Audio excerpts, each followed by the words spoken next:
Da, da, da. Well, today's job is getting the fuel tank cleaned up and ready to go under there. So it's a mess. There's a lot of junk in it, which I've got to clean out with, I don't know, some vinegar I put somewhere. But first is just to get the outside looking good. There's a lot of old kind of surface rust and crappy paint, so doing this and sanding it down will allow me to see if there's any holes or little repairs or anything. I've already started just a little bit and it's coming off pretty easy. But yeah, this surface rust and crap on here is a bit of a worry. So yeah, gonna clean it up, and if it's good, we'll use it and give it a fresh coat of paint. And yeah, see how we go. Oh, and also getting it ready for the new fuel pump, which should be here next week. Looking forward to that. Mad.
Well, to get it here, I'm going to have to take this little fuel separator off, and yeah, because those little plugs are going to annoy the shit out of me. I guess I got to remember which way they go on as well, because it's going to be kind of annoying.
Alright, step one completed.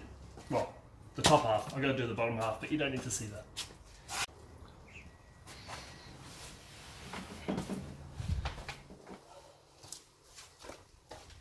But then again, who knows?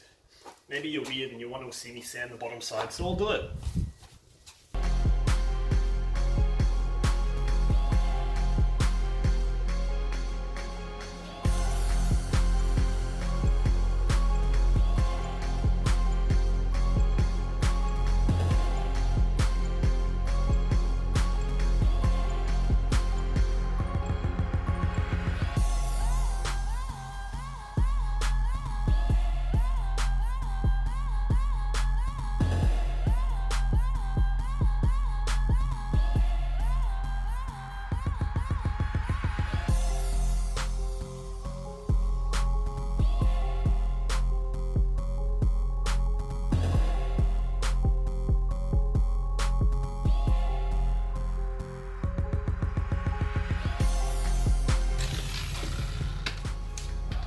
Disc.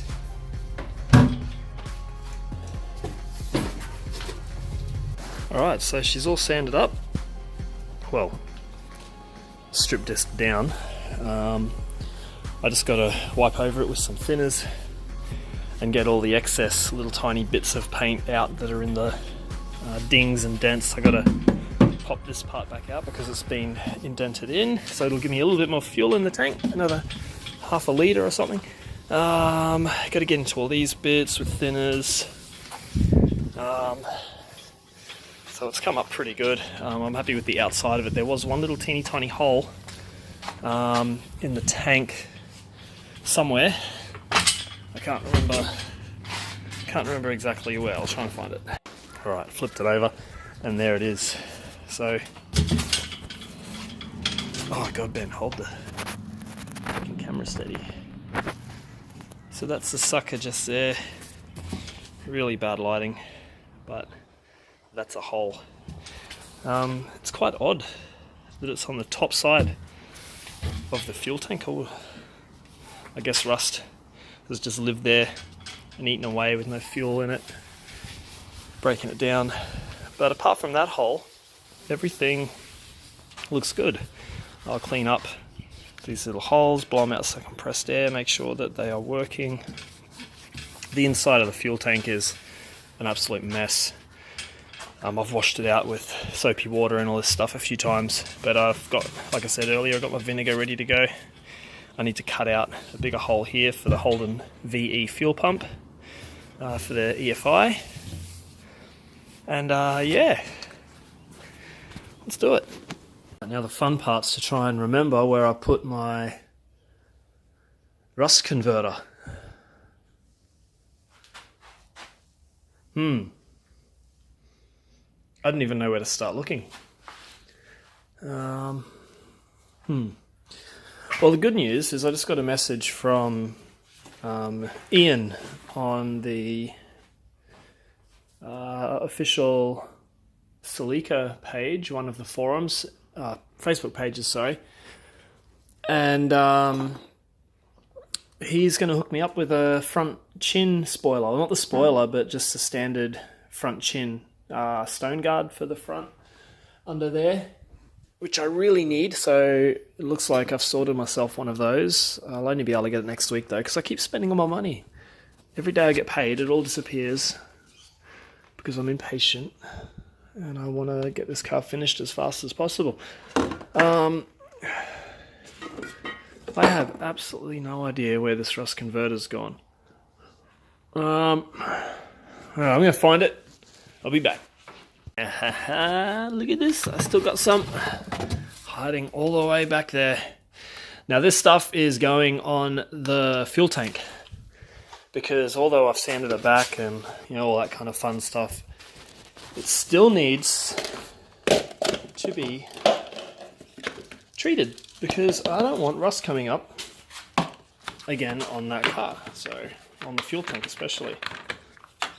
So in she goes. Phew! Jeez Christ. That's what happens when you don't wear a mask and you start sanding.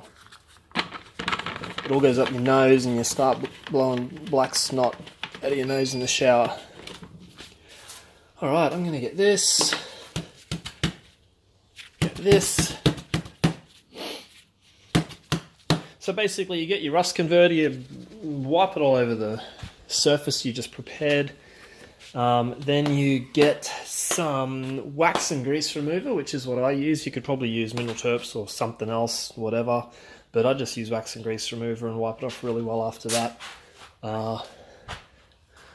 Which is, there it is, wax and grease remover. Still got, yeah, okay, got a little bit of that left, but it'll do.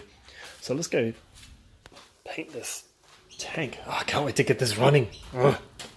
It's been so long. Look at my mess. That bucket's still out there blowing around. All right, let's set up.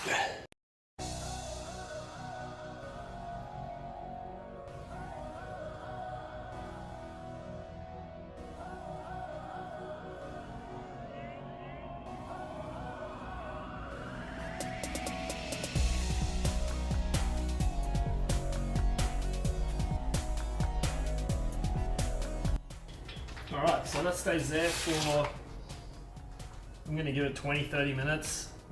It'll be more than enough to convert the leftover surface rust and the pitted areas.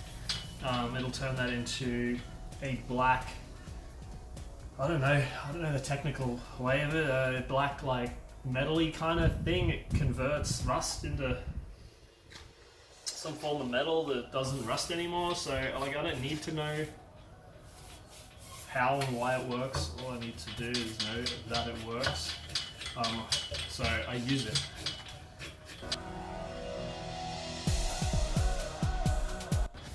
Let that sit for 20 minutes. I'll flip it over, do the other side.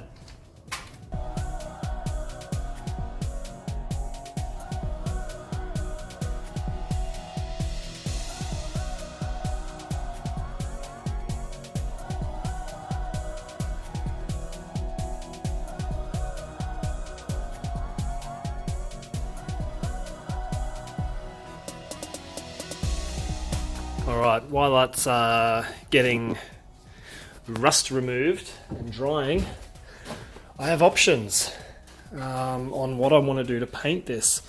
I kind of know what I am leaning towards. My first option was to just put Etch Primer straight on the bare metal, let that dry, and then make a nice glossy industrial black smooth coat to the fuel tank. I know that would look really nice and all, but the tank is old and I'm sure there's going to be a few bits and pieces in it that don't look as smooth as what it could. So I'm actually going to use the sound deadener. This is like an underbody sound deadener product that is nice and thick when you apply it, and it also gives that really rough black matte finish to it. So you know, under the wheel guards, basically it looks like, so this is gloss.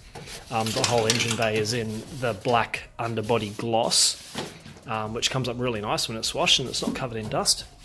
But under here is the underbody black, and it has this kind of thick coating to it. Now I've heard good and bad things about this. I don't know if they're true or not, but apparently it traps in the moisture and can actually rust out the car faster. I don't know if it's true. I don't know, but I've used it and it's on there, and I'm not about to remove it all just for the sake of a rumor. I'm sure that people are correct in saying that it probably in the right scenario shouldn't be used, but you know, whatever, it's on. If there's a problem with it, I'll remove it and fix it later, but come on. So many people use this products like this, I don't think it's going to be a problem. So I'm going to use this. It's going to give that nice kind of rough look to the fuel tank underneath, but it'll still be nice and black. It'll still be kind of texturized. It should be good. Should look nice. So yeah, I'm about to go wipe off the stuff on top of the fuel tank, the rust converter. I'm going to start with my wax and grease remover. Like I said, I throw that into my wax and grease remover bottle, spray it on, wipe it off, and then I go over it again with plain water. Once that's completely dried off, go a bit of Etch Primer. I am just going to use a brush to put this on. It'll be fine, just a nice thin layer. I might thin it out a little bit with some thinners too. I'm just going to brush that on, and then I'm just going to brush this over the top once that's dry. Yeah, here we go.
So any of the surface rust that was left that I couldn't quite get and it was a bit too pitted is now being completely turned to a black, I guess like a metal, which is awesome.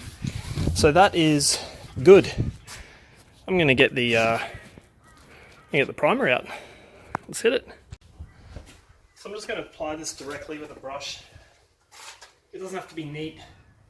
It's going to get the body deadener on top, which is a really thick matte look anyway, so I don't care what it looks like underneath. As long as it's etch primed and done properly and covered completely, I'll be fine. I've still got to cut this out here, but I'm going to do the work to it first. I'll just put the body deadener over the top of the grind marks I made when I reinstall the fuel tank flanges. So let's just get this covered so that it doesn't rust on me in the next week.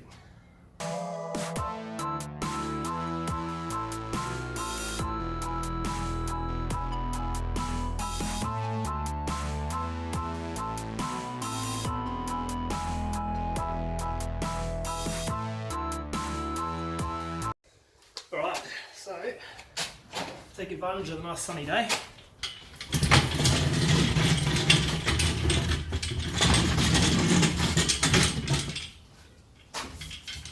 Gonna cook it.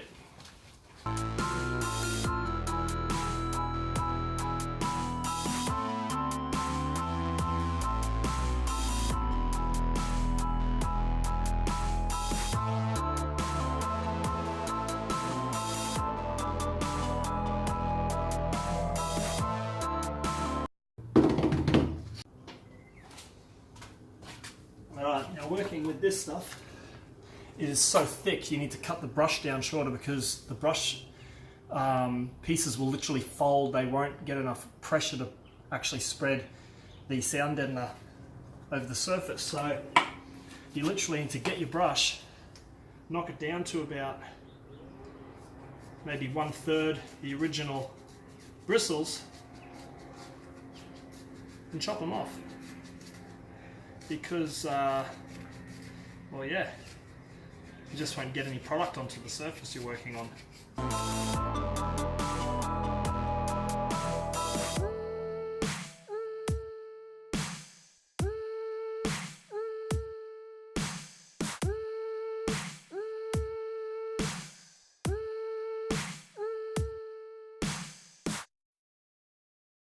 Gives that kind of rough matte underbody look, and that'll look pretty beefy once it's underneath the car.